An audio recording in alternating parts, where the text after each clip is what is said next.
everyone, welcome to Joe Talk Football. അങ്ങനെ champions ലീഗിന്റെ first leg കഴിഞ്ഞിരിക്കുകയാണ്. ഇന്ന് നമ്മൾ ഡിസ്കസ് ചെയ്യാൻ പോകുന്നത് ബാർസലോണ വേഴ്സസ് ഇന്റർ മിലാൻ അല്ലെങ്കിൽ Inter Milan versus Barcelona second ലെഗിനെ പറ്റിയാണ്. ബാർസലോണ വേഴ്സസ് ഇന്റർ മിലാന്റെ ആ ഒരു ഫസ്റ്റ് ലെഗ് എങ്ങനെയായിരുന്നു ഡെവലപ്പ് ആയെന്ന് വളരെ ചെറിയ മെട്രിക്സുകളൊക്കെ ബേസിക് മെട്രിക്സ് ഒക്കെ നമുക്കൊന്ന് നോക്കാം. അവരുടെ പൊസിഷൻ നോക്കുകയാണെങ്കിൽ ബാർസലോണയാണ് മുന്നിട്ട് നിൽക്കുന്നത് 66% versus 44%. Attempt total attempts on goal 19 attempt ആണ് ബാർസലോണ ചെയ്തിരിക്കുന്നത്. അതേസമയത്ത് ഇന്റർ മിലാൻ 7. On target 10. അതേസമയം ഇന്റർ മിലാൻ്റെ 3 ഡ്രിബിൾസ് 23 ഡ്രിബിൾസ്.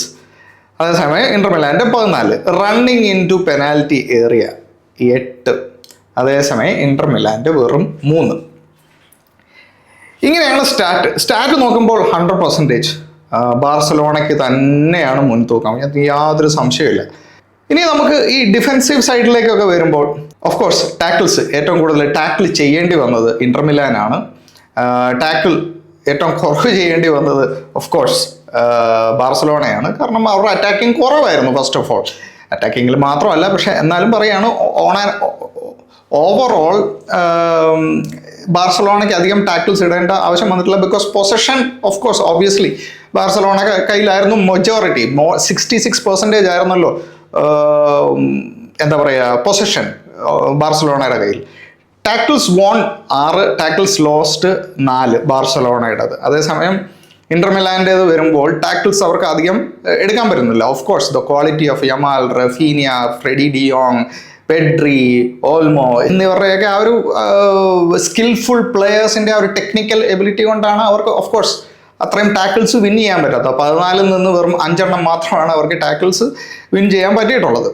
ഇനി ക്ലിയറൻസിലേക്ക് വരികയാണെങ്കിലോ 36 ക്ലിയറൻസ് അറ്റംപ്റ്റ് ആണ് ഇന്റർ മിലാൻ ചെയ്തിട്ടുള്ളത്. അതിൽ 32 കംപ്ലീറ്റ് ചെയ്തിട്ടുണ്ട്. അവിടെ ഓഫ് കോഴ്സ് അവരുടെ ഒരു ഡിഫെൻസീവ് ബ്രില്യൻസ് തന്നെയാണ് എടുത്തു കാട്ടുന്നത്, ഒരു ടീം എഫേർട്ട് തന്നെയാണ് എടുത്തു കാട്ടുന്നത്. പക്ഷേ ആ നമ്പർ കണ്ടോ, 36 ക്ലിയറൻസ്. അതിൻ്റെ അർത്ഥം എന്തോ ഒരു അറ്റംപ്റ്റ്സ് ആണ്. നമുക്ക് പെട്ടെന്നൊന്ന് തിരിച്ചു പോകാം, പെട്ടെന്ന് ടോട്ടൽ അറ്റംപ്റ്റ്സിലേക്ക് പോകാം. 19 അറ്റംപ്റ്റ്സ് ആണ് ഗോൾ മുഖത്തേക്ക് ബാർസലോണ ചെയ്തിട്ടുള്ളത്. ആൻഡ് ഇന്റർ മിലാന് നേരിടേണ്ടി വന്ന ക്ലിയറൻസ് 36 അതിൽ 32 ക്ലിയർ ചെയ്യുന്നു. ഒരു റിലൻലെസ് ടീമാണ് ബാർസലോണ. നിങ്ങൾ എത്ര ഗോൾ അടിച്ചാലും ഞങ്ങൾ ഈ തിരിച്ചടിച്ചുകൊണ്ടിരിക്കും എന്നുള്ള ആ ഒരു ഫ്രീക്ക് മെൻറ്റാലിറ്റിയാണ് നമുക്ക് അവിടെ കാണാൻ പറ്റിയത്.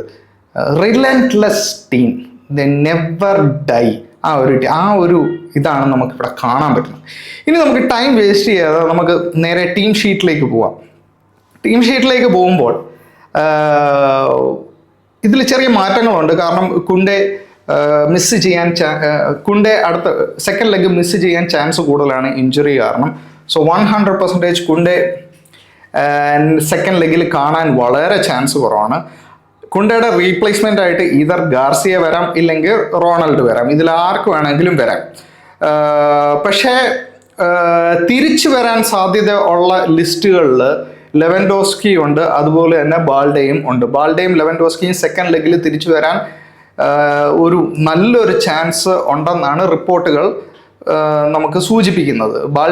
ബാൾഡെ ഓൾമോസ്റ്റ് 100% ആണ് തിരിച്ചു വരുന്നതെന്നാണ് കേൾക്കുന്നത്. അങ്ങനെയാണെങ്കിൽ ബാൾഡെ മാർട്ടിനെ റീപ്ലേസ് ചെയ്യും.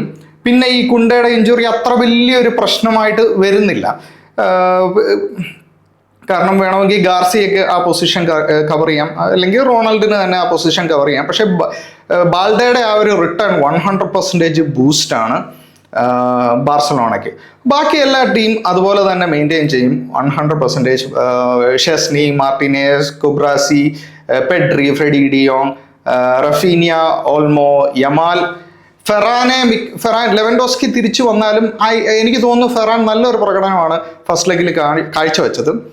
ഐ തിങ്ക് ചിലപ്പോൾ ലെവൻഡോസ്കിനെ ഫസ്റ്റ് കൊണ്ടുവന്നിട്ട് ഒരു എന്താണ് പറയുക 1-2 ഗോൾ അടിച്ചിട്ട് തിരിച്ച് പിന്നെ ഫെറാനെ കൊണ്ടുവരിക. എന്തായാലും അവിടെ ഒരു സ്വിച്ച് നടക്കാൻ ചിലപ്പോൾ ചാൻസ് ഉണ്ട്. കാരണം 100% ഫിറ്റ് ആണോ എന്നൊന്നും നമുക്ക് അറിയത്തില്ലല്ലോ. സോ ആ ഒരു കാര്യത്തിൽ മാത്രമേ ഉള്ളൂ ഒരു ഡൗട്ട് ഉള്ളത്. And this is how the team looks. ഈ ടീം ഷീറ്റ് നോക്കുമ്പോൾ നമ്മളിപ്പോൾ ഇനി അടുത്ത ഇന്റർ മിലാനിലേക്ക് പോകും. ഈ ടീം ഷീറ്റ് നോക്കുമ്പോഴും ഗുഡ് ന്യൂസ് ശരിക്കും പറഞ്ഞു കഴിഞ്ഞാൽ ഇന്റർ മിലാന് ബാർസലോണയ്ക്ക് തന്നെയാണ്.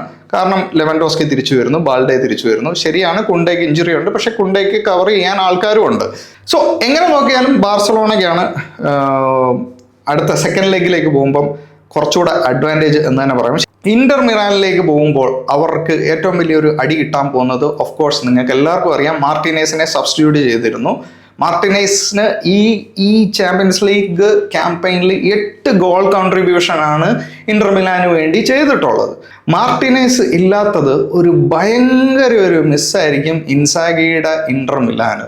100%. 1-2 അല്ല, 8 ഗോളാണ് ഈ ചാമ്പ്യൻസ് ലീഗ് ക്യാമ്പയിനിൽ ഇന്റർ മിലാനിന് വേണ്ടി മാർട്ടിനേസ് കോൺട്രിബ്യൂട്ട് ചെയ്തത്. മാർട്ടിനേസ് ഒരു ബിഗ് ഡൗട്ടാണ് സെക്കൻഡ് ലെഗിൽ ബാർസലോണയുമായിട്ട് കളിക്കാൻ പറ്റുമോ എന്നുള്ളത്. ഇതൊരു വലിയൊരു ബ്ലോ തന്നെയാണ്. ബാക്കിയെല്ലാം അതുപോലെ തന്നെ നിലനിർത്താനാണ് സാധ്യത. ഓഫ് കോഴ്സ് ഡംഫ്രീസ് അവിടെ തന്നെ ഉണ്ട്. ഡംഫ്രീസ് കഴിഞ്ഞ കളിയിൽ 2 കളി സ്കോർ ചെയ്യുന്നു. ആ ബാക്കെല്ലാം അതുപോലെ തന്നെ മെയിൻറ്റെയിൻ ചെയ്യാനാണ് സാധ്യത.